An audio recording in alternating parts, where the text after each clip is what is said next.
حاملہ حالت میں اسے گھر سے نکال دیا گیا، لیکن پھر قدرت نے ایسا کھیل کھیلا کہ سب کی سوچ بدل گئی اور ایک سانپ اس کی زندگی کا سب سے بڑا محافظ بن گیا۔ یہ کہانی ایک خوبصورت مگر معصوم لڑکی زینب کی۔ زینب ایک غریب گھرانے سے تعلق رکھتی تھی، لیکن اس کے خواب بہت بڑے تھے۔ اس کی شادی ایک درمیانے درجے کے گھرانے میں حمزہ سے ہو گئی۔ حمزہ ایک سیدھا سادہ لڑکا تھا اور اپنی ماں کا بہت لاڈلا تھا۔ شروع میں سب کچھ ٹھیک تھا۔ زینب نے نیک گھر کو اپنا سمجھ کر سنوارنا شروع کر دیا۔ وہ ہر کام دل سے کرتی، سب کی خدمت کرتی اور سب کو خوش رکھنے کی کوشش کرتی۔ لیکن مسئلہ شروع ہوا اس کی ساس رفت بیگم سے۔ رفت بیگم سخت مزاج عورت تھی اور اسے ہر چیز میں کمی نظر آتی تھی۔ یہ کام ٹھیک نہیں کیا، تمہیں کچھ سمجھ نہیں آتا، میرے بیٹے کے لائق نہیں ہو تم۔ یہ جملے روز کا معمول بن گئے۔ کچھ مہینوں بعد زینب کو ایک بڑی خوشخبری ملی۔ وہ حاملہ تھی۔ یہ سن کر زینب کی آنکھوں میں خوشی کے آنسو آ گئے۔ وہ باغی باغی حمزہ کو بتانے گئی۔ حمزہ بھی بہت خوش ہوا، لیکن یہی خوشی رفت بیگم کے دل میں زہر بن گئی۔ اب اس کا رویہ اور بھی سخت ہو گیا۔ اب تو یہ پورے گھر پر قبضہ کر لے گی، میرے بیٹے کو مجھ سے دور کر دے گی۔ وہ زینب سے جلنے لگی۔ ایک دن حمزہ کام پر گیا ہوا تھا۔ گھر میں صرف زینب اور ساس تھی۔ رفت بیگم نے غصے سے کہا، میں تمہیں اس گھر میں نہیں دیکھنا چاہتی۔ زینب حیران رہ گئی، لیکن اماں میں حاملہ ہوں۔ رفت بیگم چلائی، مجھے کوئی پرواہ نہیں، نکل جاؤ میرے گھر سے۔ زینب کی آنکھوں سے آنسو بہنے لگے۔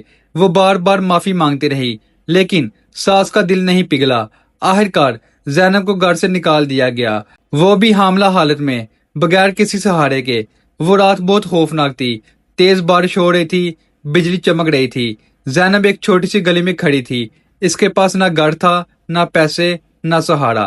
وہ روتے ہوئے اپنے بچے سے کہہ رہی تھی، میرے بچے، میں تمہیں کیسے بچاؤں گی؟ وہ ایک پرانی ویران جھونپڑی کے قریب جا بیٹھی۔ اسی وقت اسے محسوس ہوا کہ کوئی چیز وہاں موجود ہے۔ اچانک ایک سانپ جھونپڑی کے باہر نکلا۔ زینب ڈر گئی۔ اس کی چیخ نکلنے والی تھی، لیکن حیرت انگیز طور پر سانپ نے اس پر حملہ نہیں کیا۔ وہ صرف اس کے گرد چکر لگانے لگا، جیسے وہ اس کی حفاظت کر رہا ہو۔ زینب کانپ رہی تھی، لیکن وہ سانپ کچھ عجیب سا تھا۔ وہ کسی دشمن کی طرح نہیں لگ رہا تھا، بلکہ محافظ جیسا تھا۔ اسی رات دو ڈاکو وہاں آئے۔ وہ زینب کو دیکھ چکے تھے اور اس پر حملہ کرنے والے تھے، لیکن جیسے ہی وہ قریب آئے، وہی سانپ اچانک ان کے سامنے آ گیا۔ ایک ڈاکو چیخا، سانپ! دوسرا بھاگ گیا۔ سانپ نے کسی کو نقصان نہیں دیا، بس خوف پیدا کیا، اور زینب محفوظ رہی۔ وہ پوری رات اسی سانپ کے سائے میں محفوظ رہی۔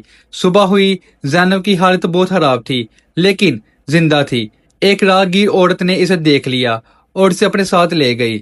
زینب آہستہ آہستہ ٹھیک ہونے لگی، لیکن وہ سانپ بار بار اس کی یاد میں آتا، کیونکہ وہ اس کی زندگی بچانے والا خاموش محافظ تھا۔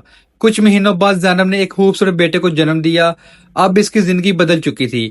وہی عورت جسے گھر سے نکالا گیا تھا، آج ایک مضبوط ماں بن چکی تھی۔ دوسری طرف رفت بیگم کی زندگی میں مسائل شروع ہو گئے۔ حمزہ کو جب سچ پتا چلا تو وہ بہت ٹوٹ گئی۔ وہ اپنی ماں سے ناراض ہو گیا۔ گھر میں سکون ختم ہو گیا۔